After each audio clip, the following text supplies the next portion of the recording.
It's been 4 years since Michael Myers vanished without a trace. Hello?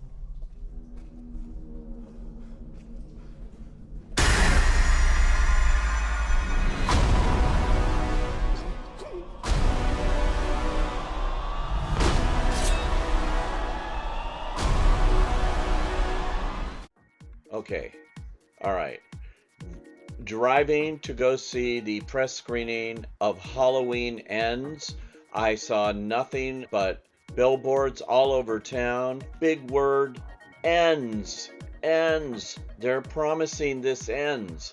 But the franchise that started 44 years ago has often said it was going to end. Michael Myers usually winds up in some horrible shape at the end of all of these movies, beginning with John Carpenter's classic 1978 film Halloween, which starred Jamie Lee Curtis, who is still playing Laurie Strode. That's right. She has come in and out of this series more than any other actor. She owns it. It's hers. And she says this is definitely the last one. But we have seen Halloween. Then we saw Halloween. They didn't even bother to change the name after a while. Then we saw Halloween 2 in 1981. We've seen Halloween 2 in 2009. We saw another Halloween in 2007. Halloween Resurrection. Halloween H2O 20 years later. Halloween 3 in 2019, Halloween Season of the Witch, Halloween The Curse of Michael Myers, Halloween The Return of Michael Myers, Halloween 5 The Revenge of Michael Myers. Okay, well, I really believe this is the end of Halloween. I sort of bought into the fact that there's a trilogy here that started in 2018, bringing back Laurie Strode and doing this final thing with the terrific director David Gordon Green, who has directed now all three of this so-called trilogy here that is meant to be the swan song for Laurie Strode in this, and meaning Jamie Lee Curtis, who has sworn and actually signed an affidavit on Jimmy Kimmel's show the other night she will not return to another Halloween movie. But you know, she's the reason to see it. She is just such a solid presence here, and the character is so tortured that you've, got an affinity for her here. We have a connection with her. And there's no question that this one looks like it would be the end, but I don't believe it, because I thought that last trilogy of the Planet of the Apes movies was the end with War for the Planet of the Apes. Now they're making another one.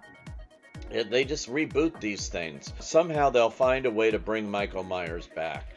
That's what I'm saying right now. Anyway, is Halloween Ends telling me the truth? God, I hope so. Anyway, it's more of the same. It actually has more character development, a more emotional underpinning kind of here than the last one, Halloween Kills, which was all action. Laurie was stuck in the hospital bed most of the time there, but there was a lot of violence and had a different vibe. The first one in this trilogy, Halloween, was actually very effective and became a giant hit. This one will be opening in theaters again. I'm sure it'll be big there, but it's also debuting simultaneously on Peacock streaming, just like Kills did. And I don't know if that'll take a dent out of the box office, but nevertheless, it doesn't matter. This kind of movie is meant to be seen in a movie theater, folks. You jump, you get scared, and all of that. And sure enough, it does end definitely with the ultimate battle between Michael Myers and his nemesis, Laurie Strode, and it's well choreographed, to be sure. So this one is set 4 years after the events of Halloween Kills and Halloween in this trilogy. And Laurie is now in a new house. She's living a more serene life. She's writing her book, her autobiographical story of her life, her tortured life. She's living with her granddaughter, Allison, who's played by Andi Matichak. And life seems good. And it seems like Michael Myers hasn't been heard from in a few years now. So Maybe he was finally done in, but it doesn't matter. Nevertheless, there is a story that begins here in the very first scene. It takes place in this house on Halloween night 2019. A babysitter, and this is kind of an amusing throwback to the very first Halloween movie, where Laurie was babysitting a couple of young people here. In this case, it's this guy, and he's new to the franchise here, Corey Cunningham, played here by Rowan Campbell, and he's babysitting an obnoxious 10-year-old kid here, who I quite like this actor, Jackson Goldenberg. He plays Jeremy. He just wants to watch monster movies while his parents have gone off to a costume party. The babysitter is trying to be responsible and all of that, but this kid is a nightmare.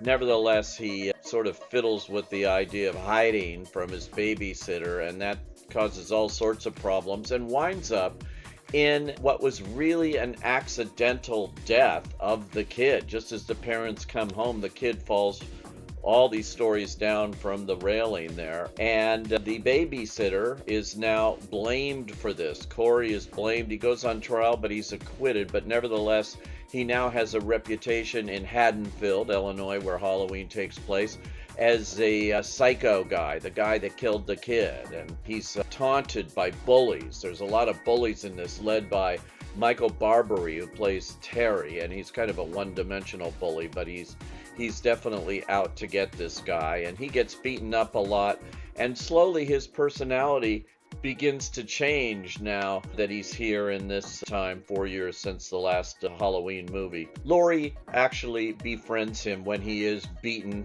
on one night in front of a store, and she helps him slash the tires of the offending guys there. And she also introduces him to her granddaughter, and they strike up a romance. So maybe there's hope for this guy, but slowly he is taken in. His demons start to come out, and he even starts to become a protege of Michael Myers.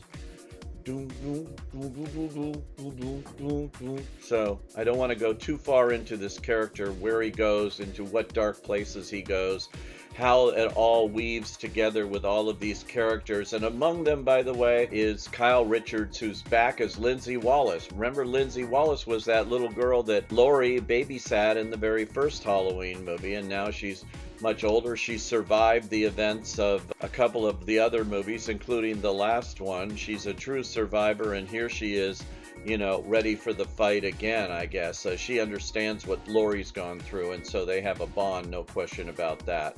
Will Patton is back. He plays Officer Frank Hawkins. He was in the ICU with Laurie in the last film, and he's always been guilty that he didn't do in Michael Myers when he had the chance. He also has a sweet thing for Laurie, always has had. And this whole group is here together, and we'll see how they mix it up. It's a lot of the usual mayhem, but it's a lot more thoughtful in some ways than past Halloween movies. I just don't believe that Halloween ends, and I know how this one ends. And, I'll give you a clue here. Don't stay through all the credits if you don't want to, because you think there's going to be an added scene or a tease. There isn't. This is kind of like the James Bond movie, No Time to Die. Spoiler alert. Yeah, they killed off James Bond, but James Bond's going to return, because that's what was at the very end of that movie. James Bond will return. There is no Michael Myers will return. Definitely Laurie Strode's not going to return, according to Jamie Lee Curtis, so we'll have to see. I trust you, Universal, Blumhouse, and Miramax. I really trust you. This is the end? Come on. Come clean. At any rate, for those of you who hope it's not the end or can't wait to see how it ends, I say, go.